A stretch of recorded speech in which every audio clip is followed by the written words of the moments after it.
Hello guys, সবাই কেমন আছো? আশা করি সবাই ভালো আছো। আমি তোমাদের চাঁদপুরের বোন সোহাগর। আজকে নিয়ে এসেছি রেসিপি পেঁয়াজকলি ভর্তা। খুব সহজে মজাদার রেসিপি, খেতে অসাধারণ মজা। পেঁয়াজকলি নিয়েছি, টমেটো নিয়েছি, কাঁচামরিচ নিয়েছি, পেঁয়াজ নিয়েছি, ধনিয়া পাতা নিয়েছি, সাথে কিন্তু রসুনও নিয়েছি। রসুন কুচি, রসুনের কোষগুলি খুলে নিয়েছি। সম্পূর্ণ উপকরণগুলি আমি কেটে বেছে ধুয়ে পরিষ্কার করে নিয়েছি। এখন আমি রান্নার জন্য একটা কড়াই বসিয়ে দিব চুলায়। দেখতে কিন্তু এখনই খুবই লোভনীয় লাগছে, খেতে কিন্তু অসাধারণ মজা।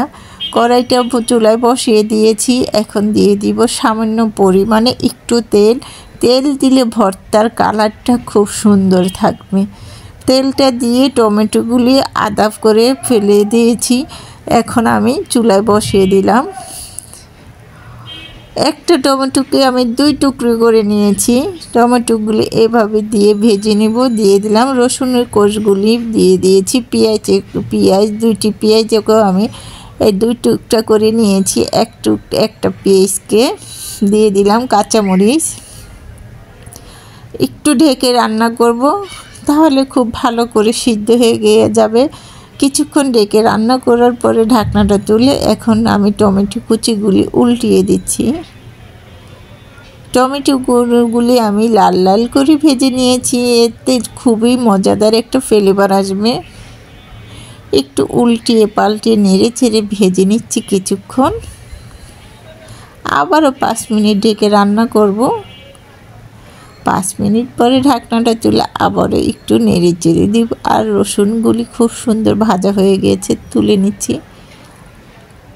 সব কিছু খুব সুন্দর করে সিদ্ধ হয়ে গিয়েছে। পেঁয়াজগুলিও তুলে নিলাম।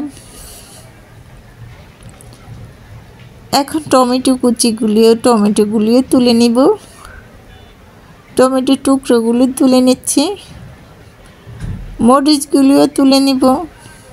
সব কিছুই ভাজা হয়ে গিয়েছে।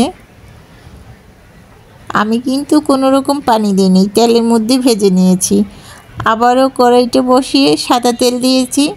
এখন পেঁয়াজকলিগুলি ভেজে নেব। পেঁয়াজকলিগুলি দিয়ে দিলাম তেলের মধ্যে। এভাবে করে তেলের মধ্যে নেড়ে চেড়ে পেঁয়াজকলিগুলি আমি ভেজে নেব।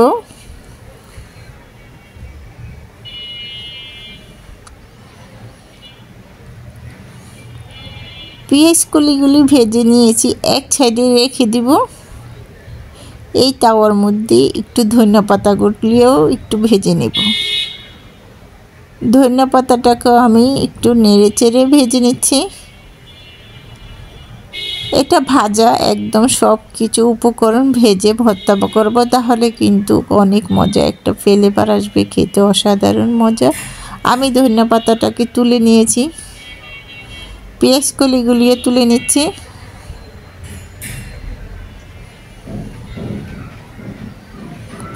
সম্পূর্ণ উপকরণগুলি আমি ভেজে রেডি করে নিয়েছি। একটা ব্লেন্ডারের ঝাল নিয়ে নিলাম। আমি এই ঝালের মধ্যেই কিন্তু ভর্তাটা বানাবো।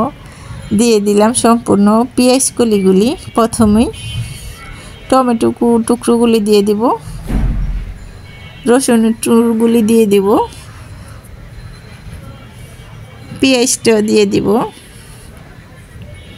দেব কাঁচামরিচ ভাজাটা, ধনিয়া পাতা দিয়ে নিয়েছি। স্বাদ অনুসারে লবণটা ব্যবহার করছি। 1/4 চামচে 1 চামচ, ভর্তাটা একটু বেশি সেজন্য। এখন দিয়ে দিব সরষের তেল 1 চামচ। সরষের তেলটা না দিলে হবে না। সরষের তেলটাই ভর্তার স্বাদটা ফ্লেভারটা দুইটি আনবে।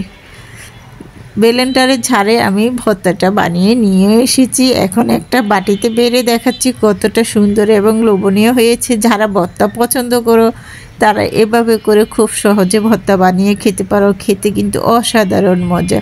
আমি কিন্তু ব্লেন্ডারের ঝাড়ে ভর্তা বানিয়ে নিয়েছি খুব শর্ট করে। কেউ যদি পাটা পিষে খেতে পারো তো তাও খাওয়া যাবে, অনেক মজাই হবে।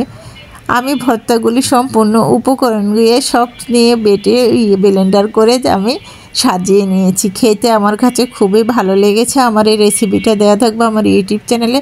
তোমাদের যদি ভালো লেগে থাকে ইউটিউব চ্যানেলটা সার্চ দিয়ে দেখে নিও। আমার ইউটিউব চ্যানেলের নাম কিচেন স্টোরি বাংলা।